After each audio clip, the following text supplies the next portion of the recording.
আপনি কি জানেন এই সাধারণ মোমোর চাটনিটা ইন্টারনেটে এত ঝড় তুলেছে কেন?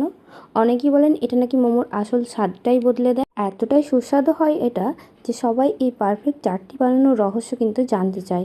এবার আর দোকানে যেতে হবে না, বাড়িতেই বানিয়ে ফেলুন এই অসাধারণ চাটনি। তো চলো মোমোর এই চাটনিটা খুব সহজেই আমরা বানিয়ে নিই।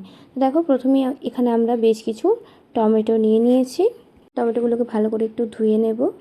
তারপরে দেখো এইভাবে একটু কেটে নেব। সব টমেটো তো লাগবে না, তো আমি 4টে নিয়েছি মাঝারি সাইজের।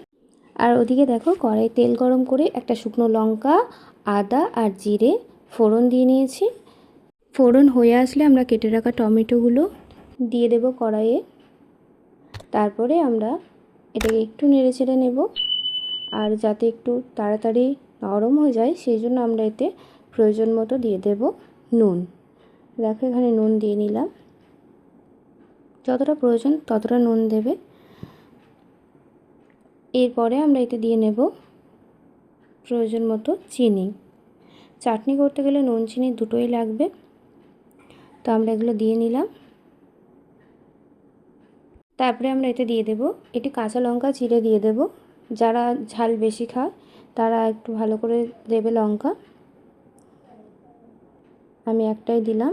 তো এটা ভালো করে একটু নেড়ে চেড়ে মিশিয়ে নিচ্ছি।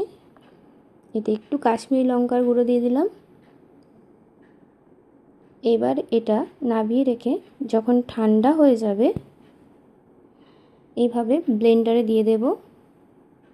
ব্লেন্ডারে দিয়ে আমরা এটার একটা সুন্দর স্মুথ একটা পেস্ট বানিয়ে নেব।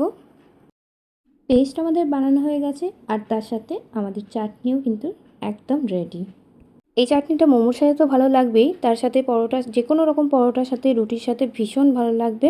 আর হ্যাঁ, পেস্ট করার সময় পারলে সামান্য একটু লেবুর রস দেবেন। ব্যাস তৈরি আপনার সেই ভাইরাল মোমোর চাটনি। দেখুন কি সুন্দর রং হয়েছে। সত্যি বলছি, একবার এই রেসিপিটা ট্রাই করলে অন্য কোনো চাটনি কিন্তু আর খেতে চাইবেন না। তো ভিডিওটা কেমন লাগলো অবশ্যই কিন্তু কমেন্ট করে জানাবেন। ভালো লাগলে বন্ধুদের সাথে শেয়ার করবেন, একটা লাইক করবেন। পরের ভিডিওতে দেখা হচ্ছে একটা নতুন রেসিপি নিয়ে, যেটা ছোট থেকে বড় সবার ভীষণ পছন্দ হবে। তো ততক্ষণ ভালো থাকুন, সুস্থ থাকুন, আর অবশ্যই কমেন্ট করে জানাবেন ভিডিওটা কেমন লাগলো।